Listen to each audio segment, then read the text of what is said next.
Your support means everything. With 90% of our viewers yet to subscribe, we need your help to continue creating engaging content. Please subscribe and hit the notification bell. Let us know where you're watching from. Drop your city in the comments below.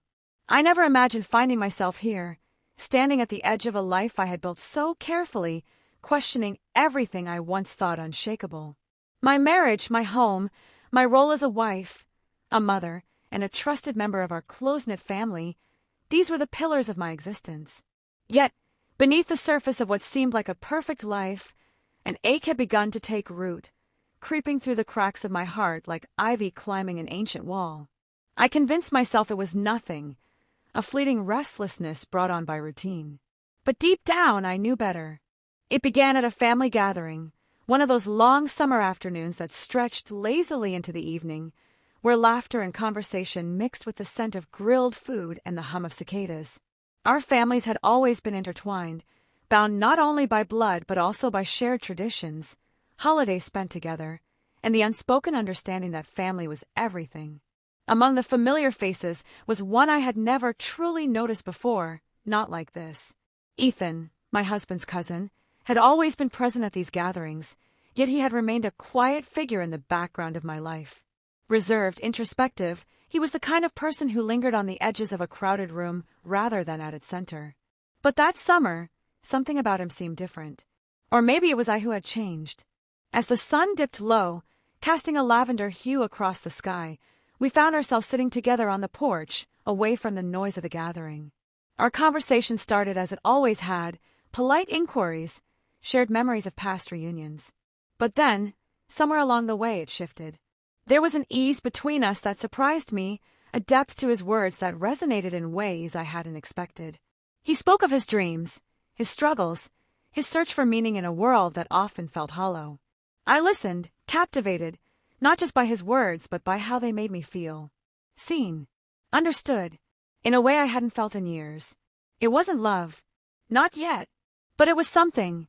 A spark, a tremor, a quiet stirring in my chest. And that terrified me. In the days that followed, I tried to push the memory of that evening aside, to bury it beneath the weight of my responsibilities. But Ethan lingered in my thoughts like the melody of a song I couldn't forget. I told myself it was nothing, a passing moment, a flicker of connection that held no real meaning. After all, I loved my husband. Daniel was a good man, kind, dependable, the sort of partner many women would envy. Together, we had built a life, one filled with shared dreams and quiet contentment. Yet, despite my efforts to remind myself of everything we had, I couldn't ignore the growing distance between us. Marriage, I had learned, was not the fairy tale I once imagined. It wasn't an endless rush of passion or an uninterrupted stream of happiness. It was compromise, routine, the slow weaving of two lives into one. And somewhere in the midst of raising children, paying bills, and navigating the mundane realities of adulthood, the spark between us had dimmed. We still loved each other, I was certain of that. But it was a love that had grown comfortable, predictable, and if I was honest, a little stagnant.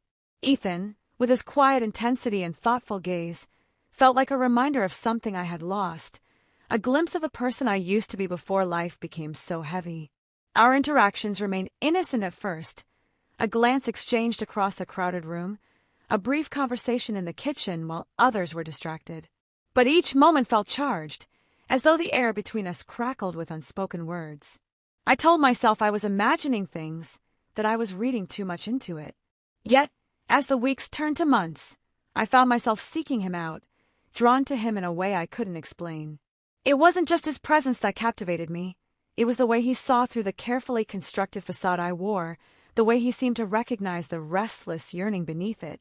I remember the night everything changed.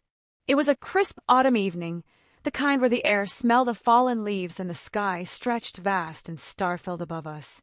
We had gathered at my in-laws' home for dinner, and as the evening wore on, I stepped outside for a moment of solitude. I found Ethan there, leaning against the porch railing, his breath visible in the cool night air. We talked as we always did, but this time, there was a weight to our words, a vulnerability that hadn't been there before. "I feel like I've been sleepwalking through my life," I admitted, the confession slipping out before I could stop it. Like I'm just going through the motions, but I'm not really living. Ethan didn't respond right away. He gazed toward the horizon, his expression unreadable. Finally, he said, "I know what you mean. Sometimes I wonder if this is all there is, just existing, instead of really being alive." His words struck something deep inside me, and for a moment, we simply stood there in silence. The unspoken understanding between us was more powerful than anything we could have said. When he finally turned to face me, his eyes held a mixture of sadness and something else, something that made my heart stutter in my chest. I knew, in that moment, that we stood on the edge of something that could change everything. When the cracks in your life begin to show, they don't do so all at once. They form quietly, creeping into your soul like water seeping through stone. The weight of my choices, those stolen moments, whispered confessions, and the growing chasm of guilt had settled into every fiber of my being.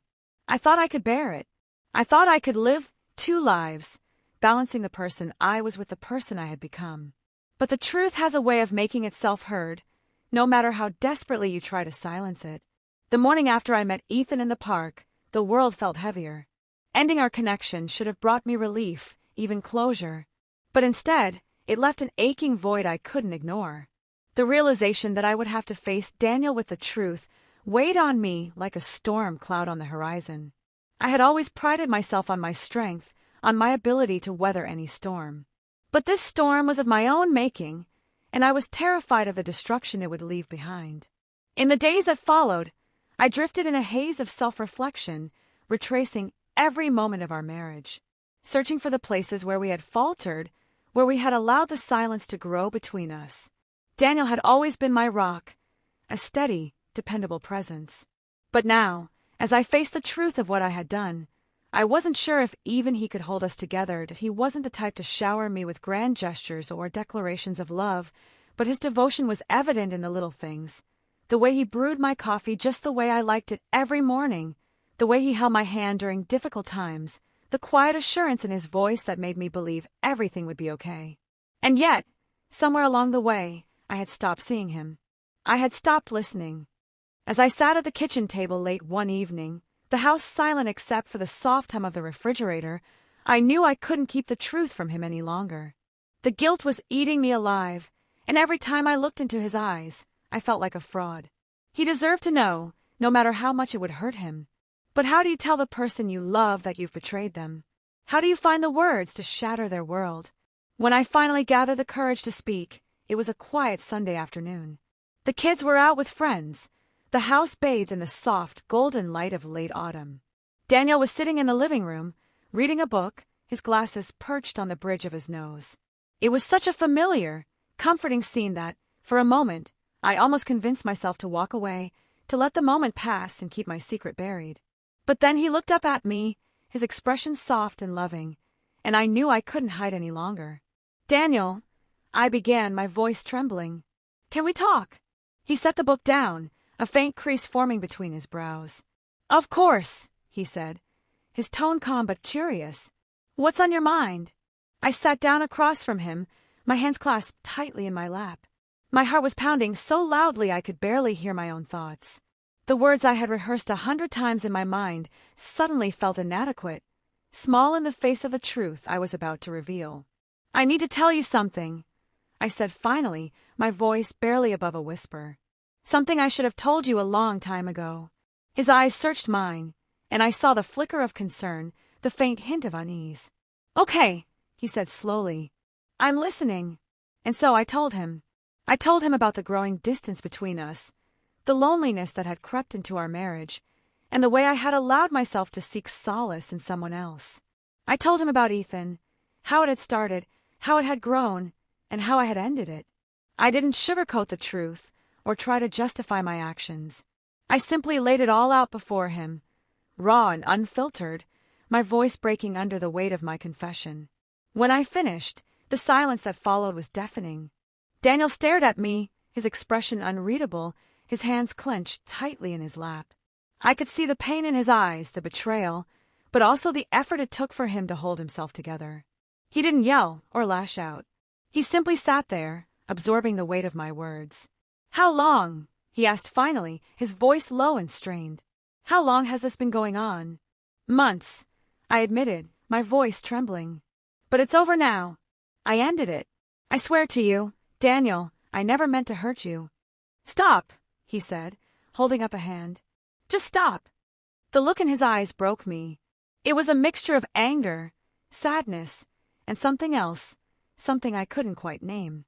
He stood up abruptly, pacing the room as if trying to make sense of what he had just heard. I wanted to reach out to him, to tell him how sorry I was, but I knew that nothing I said could undo the damage I had done. I need some time, he said finally, his voice tight. I need to think. And with that, he walked out of the room, leaving me alone with the crushing weight of my guilt. In the days that followed, the atmosphere in our home was thick with tension. Daniel was distant, his conversations with me short and perfunctory. He threw himself into work, spending long hours at the office and coming home late. When he was home, he avoided me, retreating to the study or the bedroom without a word. The silence between us, once a quiet comfort, now felt like a chasm I couldn't cross. I wanted to reach out to him, to beg for his forgiveness, but I didn't know how. I'd broken something between us, something fragile and precious, and I didn't know if it could ever be mended. One evening, as I was cleaning up after dinner, he walked into the kitchen and leaned against the counter, his arms crossed over his chest. For a moment, he simply watched me, his expression unreadable. We need to talk, he said finally, his voice steady but firm. I nodded, setting the dish I was holding back into the sink. Okay. He gestured toward the dining table, and we sat down across from each other. The air between us was heavy with unspoken words, the silence stretching on until he finally broke it. I've been thinking a lot about what you told me, he began, his voice measured. And I need to know why. Why wasn't I enough for you? His question cut deep, and tears filled my eyes as I struggled to find the right words. It wasn't about you not being enough, I said finally, my voice cracking. It was about me. I felt lost, disconnected. And instead of coming to you, instead of talking to you about how I was feeling, I made the worst mistake of my life. I let myself believe that what I was missing was something you couldn't give me, when the truth is, I never gave you the chance. He nodded slowly, his expression thoughtful. I'm not saying I'm blameless, he said. I know I've been distant at times. I know I've taken you for granted. But I never imagined you would turn to someone else. I'm so sorry, Daniel, I said, my voice thick with emotion. I know I've hurt you, and I don't expect you to forgive me overnight. But I'm willing to do whatever it takes to make things right.